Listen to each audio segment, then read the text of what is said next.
Hello everyone, welcome to Learner B. I am Shivani Chauhan. इस video में हम पढ़ेंगे next part conservation of plants and animals, जो है आपका चैप्टर क्लास 8 साइंस का, उसका सेकेंड पार्ट हम देखेंगे। तो फ्लोरा एंड फौना क्या होता है? देखिए, फ्लोरा का मतलब होता है जो चीज़ फ्लावर से, जो चीज़ फूलों से रिलेटेड होती है उसको हम फ्लोरा कहते हैं, और फौना जो है वो एनिमल्स से रिलेटेड होता है।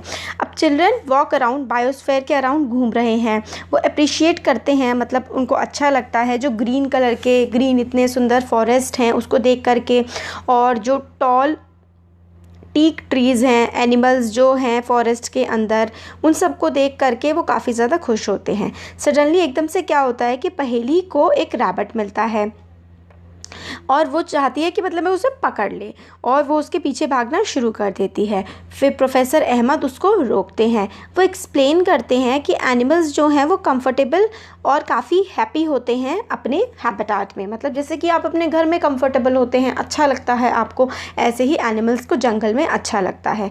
तो टीचर उन्हें बताते हैं कि हमें उन एनिमल्स को डिस्टर्ब नहीं करना चाहिए, और वो एक्सप्लेन करते हैं कि एनिमल्स, प्लांट्स, चाहे वो किसी भी एरिया को बिलोंग करते हों, उस एरिया में रहना उन्हें काफ़ी पसंद होता है। The plants and animals found in a particular area are termed as flora and fauna.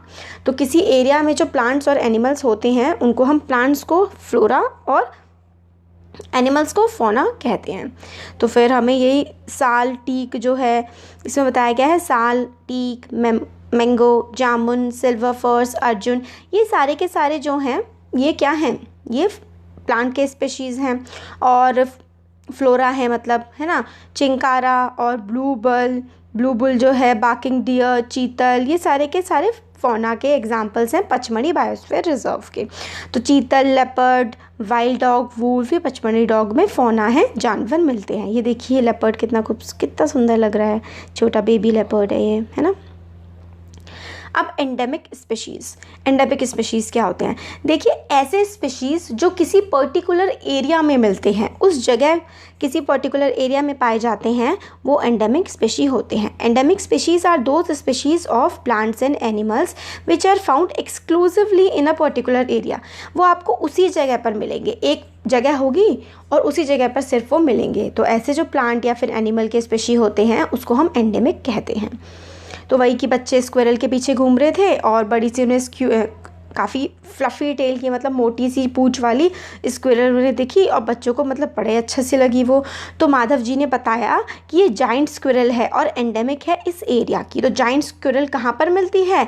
Pachmarhi biosphere reserve वाली रीजन में मिलती है। फिर इसमें यही बता रहे हैं, पर्टिकुलर टाइप ऑफ एनिमल और प्लांट में be endemic to a zone, state और कंट्री। तो कोई एनिमल जो है वो किसी एक पर्टिकुलर एरिया में या देश में एंडेमिक हो सकता है।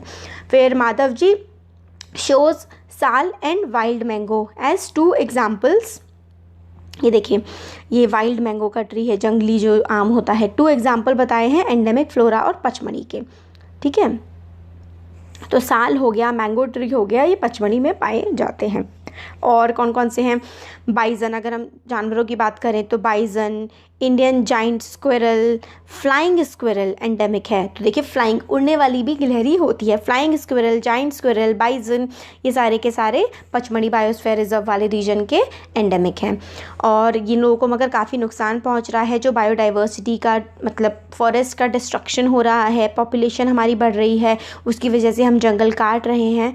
तो इसकी वजह से प्लांट्स और एनिमल के स्पेशीज़ को काफ़ी ज़्यादा नुकसान पहुँच रहा है। स्पेशी का क्या मतलब होता है? ऐसी पॉपुलेशन जो केपेबल हो इंटरब्रीडिंग के, मतलब जैसे कि वो आपस में इंटरब्रीड करके ऑफस्प्रिंग, बच्चे पैदा कर सकें। तो यही एक पर्टिकुलर स्पेशी होती है। जैसे कि हम ह्यूमन स्पेशी हैं तो ऑफस्प्रिंग पैदा कर सकते हैं ना, बच्चे पैदा कर सकते हैं। जैसे डॉग जो हैं वो एक स्पेशी है, वो भी अपने ऑफस्प्रिंग पैदा कर सकते हैं। तो हमने बायोस्फीयर रिजर्व के फ्लोरा फौना के बारे में देख लिया। अब वाइल्ड लाइफ सेंचुरी, तो पचमढ़ी में वाइल्ड लाइफ सेंचुरी भी है।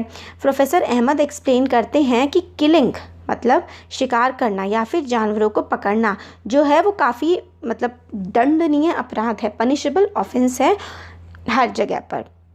वाइल्ड लाइफ सेंचुरी जो होती हैं वो ऐसे रिजर्व फॉरेस्ट होते हैं जो प्रोटेक्शन प्रोवाइड करते हैं और सुटेबल लिविंग कंडीशन देते हैं वाइल्ड एनिमल्स को। तो मतलब बिल्कुल जंगलों की तरह इस तरीके से बनाई जाती है जैसे कि उनका नेचुरली घर हो जानवरों का, तो वो वाइल्ड लाइफ सेंचुरी होती हैं। और कुछ एक्टिविटीज़ जो हैं अलाउड होती हैं, कुछ काम कर सकते हैं इसमें वाइल्ड लाइफ सेंचुरी में, जैसे कि ग्रेजिंग बाय मतलब जो वो है ना गाय भैंस जिसमें चर सकती हैं, मेडिसिनल प्लांट कलेक्ट कर सकते हैं, फायरवुड कलेक्ट कर सकते हैं, मतलब जैसे कि जो दवाइयाँ वगैरह हैं ना वो वाइल्ड लाइफ सेंचुरी वाले इलाके से ली जा सकती हैं और गाय भैंस वगैरह चराए जा सकते हैं। अब इसमें आगे बताया गया कि कुछ तो थ्रेटेंड वाइल्ड एनिमल्स हैं, जिनको थ्रेटेंड का मतलब है जिनको हम लोगों से नुकसान है, मतलब जो काफ़ी ज़्यादा जिनकी डेथ हो रही है या वो किस तरीके से के खतरे में हैं। तो उनके एग्जाम्पल हैं black buck, white eyed buck, elephant, golden cat, pink headed duck, घड़ियाल, मार्शन घड़ियाल और मार्श जो हैं क्रोकोडाइल होते हैं, पाइथन हो गए, राइनो हो गए, इनको प्रोटेक्ट करके रखा जाता है इस रीजन में। और फिर ये कहते हैं कि मतलब कितनी बुरी बात है, इट्स पिटी, मतलब काफ़ी ख़राब बात है कि जो प्रोटेक्टेड फॉरेस्ट होते हैं वो भी सेफ़ नहीं हैं और लोग जो हैं उसमें आ जाते हैं और एरिया को डिस्ट्रॉय कर देते हैं। फिर बच्चों को याद दिलाया गया कि वो जब विज़िट की थी उन्होंने ज़ू में, जब वो ज़ू में गए थे और वो याद करते हैं कि ज़ू ऐसे प्लेसेस हैं जहाँ पे एनिमल को प्रोटेक्ट करके रखा जाता है। अब आगे इसमें है नेशनल पार्क। तो नेशनल पार्क जो है इसी में हम पचमढ़ी बायोस्फीयर रिजर्व में सतपुरा नेशनल पार्क भी मिलता है। तो इसमें क्या है, तो ये सतपुरा जो है ये नेशनल पार्क है जो कि बायोस्फीयर रिजर्व, पचमढ़ी के बायोस्फीयर रिजर्व के अंदर सतपुरा नेशनल पार्क आता है। यहाँ पे जो है काफ़ी सारा इकोसिस्टम है जिसको प्रोटेक्ट किया जा रहा है, एनिमल्स हैं, प्लांट्स हैं और यहाँ पे प्रिजर्व किया जाता है flora, fauna, landscape, historic objects को। सतपुरा जो नेशनल पार्क है ये फर्स्ट रिजर्व फॉरेस्ट था इंडिया का। तो सतपुरा नेशनल पार्क बहुत इंपॉर्टेंट है कि पहला रिजर्व फॉरेस्ट कौन सा था इंडिया का, तो इसका आंसर हो जाएगा Satpura national park. The finest Indian teak, मतलब काफ़ी अच्छी जो टीक है वो इस फॉरेस्ट में मिलती है। और अब तो इंडिया में मोर देन 100 से भी ज़्यादा नेशनल पार्क अवेलेबल हैं। अब इसमें हमें बताया गया है कि रॉक शेल्टर का मतलब है जो पत्थर की बनी हुई गुफाएं हैं ना वो सतपुरा नेशनल पार्क में मिलती हैं और काफ़ी प्री हिस्टोरिक, काफ़ी पुरानी, कई सदियों पुरानी इसमें जंगल हैं और जो केव्स हैं वो पाई जाती हैं और काफ़ी प्रिमिटिव पुराने जो लोग हुआ करते थे हज़ारों सालों पहले वो इनमें रहा करते थे। यहाँ पे रॉक पेंटिंग्स भी मिलती हैं, मतलब जो वो है ना गुफाएं उसमें काफ़ी सारी पेंटिंग्स भी बनाई गई हैं। और पचमढ़ी बायोस्फीयर रिजर्व में 55 रॉक शेल्टर्स हमें देखने के लिए मिलते हैं और इसमें जो पिक्चर्स बनाई गई हैं उसमें animal, man fighting, hunting, dancing, playing musical instruments, इस तरीके की पेंटिंग जो है देखने के लिए मिलती हैं। अब यहाँ पर सतपुरा टाइगर रिजर्व भी है। तो हम लोगों ने नेशनल पार्क देख लिया, अब सतपुरा टाइगर रिजर्व भी है। और प्रोजेक्ट टाइगर जो है लॉन्च किया गया था गवर्नमेंट के द्वारा टाइगर्स को बचाने के लिए, टाइगर्स को प्रोटेक्ट करने के लिए, ताकि टाइगर की पॉपुलेशन जो है इंडिया में मेंटेन रहे, इसलिए प्रोजेक्ट टाइगर स्टार्ट किया गया था। अब टाइगर जो है वन ऑफ द स्पीशीज़ हैं जो काफ़ी जल्दी ख़त्म होते जा रहे हैं हमारे देश से। बट आपको जान के खुशी होगी कि काफ़ी मतलब इसी बार 2018 में जो है टाइगर का सेंसस 2019 में पब्लिश किया गया है, 18 में लिया गया था सेंसस और उसमें टाइगर की पॉपुलेशन 2967 पाई गई है, मतलब अराउंड 3000 टाइगर्स अब हमारे देश में पाए जाते हैं। तो काफ़ी इनका प्रोटेक्शन किया जा रहा है, इसलिए हमें जो है पॉपुलेशन इंक्रीज़ होते हुए दिख रही है। और एक टाइम था कि एनिमल्स जैसे कि लायन, एलिफेंट्स और वाइल्ड बफलोज, बारहसिंघा, ये सब के सब सतपुरा नेशनल पार्क में मिलते थे। टाइगर्स और लायंस भी मिला करते थे, है ना। बट अब जो है ऐसा नहीं है। ये देखिए टाइगर कितनी सुंदर स्ट्राइप्स होती है ना इसकी, कितना बहुत ही मैग्निफिसेंट और अच्छा होता है। तो नेशनल पार्क में काफ़ी ज़्यादा इनको प्रोटेक्ट करके रखा जाता है। अब एनिमल्स हुज नंबर, जिनका नंबर कम हो रहा है, वो एक्सटिंक्शन फेस कर रहे हैं, मतलब वो ऐसा खतरा फेस कर रहे हैं कि वो एक दिन कहीं ख़त्म ना हो जाए। वो तो आपको बूझों को भी डायनासोर्स की याद आई कि वो भी एक टाइम ख़त्म हो गए थे। ये देखिए वाइल्ड बफलो है, ये वाला बारहसिंगा है, मतलब इसके 12 सींग होते हैं सर पे। अब एनिमल्स को काफ़ी ज़्यादा दिक्कत होती है, डिफ़िकल्टी होती है, क्योंकि उनके जो नेचुरल हैबिटेट है, हम जैसे लोग, हम लोग लकड़ी काट रहे हैं। भाई देखिए लकड़ी का इस्तेमाल तो हम सभी करते हैं, इसका मतलब हम सभी दोषी हैं जंगल काटने के। घर के दरवाजे लकड़ी के बने होते हैं, हमारी पेंसिल लकड़ी की बनी होती है, पेपर जो है वो भी लकड़ी से ही बनता है ना। तो हमें थोड़ा वेस्ट नहीं करना चाहिए, चीज़ों को इफ़ेक्टिवली और अच्छे तरीके से यूटिलाइज़ करना चाहिए। तो नेशनल पार्क जो हैं उसमें जैसे कि हमने उसमें देखा था ना, जो वाइल्ड लाइफ सेंचुरीज़ थी उसमें ग्रेजिंग, है ना, एनिमल ग्रेज कर सकते हैं, collection of firewood, medicinal plants, ये सब ले सकते हैं। तो भाई नहीं, इसमें नहीं है। नेशनल पार्क्स में ग्रेजिंग वगैरह कुछ भी अलाउड नहीं है, और पोचिंग हंटिंग तो कहीं पर भी अलाउड है ही नहीं। अब पहेली जो है बताती है कि स्मॉल एनिमल्स जो हैं वो काफ़ी ज़्यादा डेंजर में हैं बड़े एनिमल्स के कंपैरिजन में। कई बार हम लोग स्नेक्स को, लिजर्ड को, फ्रॉक्स को, बैट्स, आउल्स, मतलब ऐसे ही हम इनको क्या कर देते हैं, किल कर देते हैं, मार देते हैं बिना किसी रीज़न के। बट ये जो है सारे के सारे एनिमल्स इकोसिस्टम में बैलेंस बनाए रखने के लिए काफ़ी ज़्यादा ज़रूरी हैं, और इनको मार करके हम एक तरह से खुद को ही हार्म कर रहे हैं। क्योंकि जो एक फूड चेन होती है ना, हम लोगों ने क्लास 7th में भी पढ़ा था, फूड चेन, एक एनिमल किस तरीके से दूसरे एनिमल पर डिपेंड होता है, उस चीज़ को हम खराब कर रहे हैं। तो इकोसिस्टम जो है is made up of all plants, animals, micro organisms in area with non living components such as climate, soil, river deltas etcetera. तो इकोसिस्टम में सब आते हैं, ह्यूमंस, एनिमल्स, माइक्रो ऑर्गेनिजम्स और क्लाइमेट्स की कंडीशन, जो भी हमारा क्लाइमेट है एरिया का, उसकी मिट्टी, रिवर डेल्टा वगैरह सब कुछ हमारे इकोसिस्टम में आते हैं। अब रेड डेटा बुक क्या है? तो देखिए, रेड डेटा बुक जो है वो रिकॉर्ड रखती है चीज़ों का, जो एंडेंजर्ड एनिमल्स के स्पीशीज़ हैं ना, जिनकी एक्सटिंक्शन, मतलब जिसके आप समझ लीजिए कि जिनको खतरा है, ऐसा खतरा कि वो एक दिन कहीं लुप्त ही ना हो जाएं, ख़त्म ही ना हो जाएं, इस तरीके का जिनको खतरा है, एंडेंजर्ड एनिमल्स और प्लांट्स के स्पीशीज़ को रेड डेटा बुक में रखा जाता है, ताकि पूरे वर्ल्ड में उनके बारे में अवेयरनेस फैले और उनको नुकसान ना पहुंचाया जाए, बचा करके रखा जाए। तो ये रेड डेटा बुक है। अब माइग्रेशन का मतलब होता है एक जगह से दूसरी जगह जाना। तो एक्सक्लूजन पार्टी है जो फॉरेस्ट में घूम रहे थे माधव जी के गाइडेंस के अंदर, तो ये आगे को बढ़े और वो तवा रिवर, जो तवा, अच्छा यहाँ पे रिजर्वायर के बारे में बात कर रहे हैं, तवा रिजर्वायर जो है, तवा रिवर का भी नाम है एक, तवा रिजर्वायर के पास उन लोगों ने रुक करके थोड़ा सा रिलैक्स किया। रिजर्वायर वही होता है कि पानी भरा हुआ होता है ना, तवा रिजर्वायर के पास उन्होंने पानी, मतलब आराम किया, पानी के पास बैठ करके उन्होंने बर्ड्स को देखा। माधव जी ने बच्चों को बताया कि ये जो है माइग्रेटरी बर्ड है। माइग्रेटरी बर्ड का मतलब है जो एक जगह से दूसरी जगह घूमती रहती हैं, और दुनिया के अलग अलग हिस्सों में ये बर्ड जो है जाती हैं।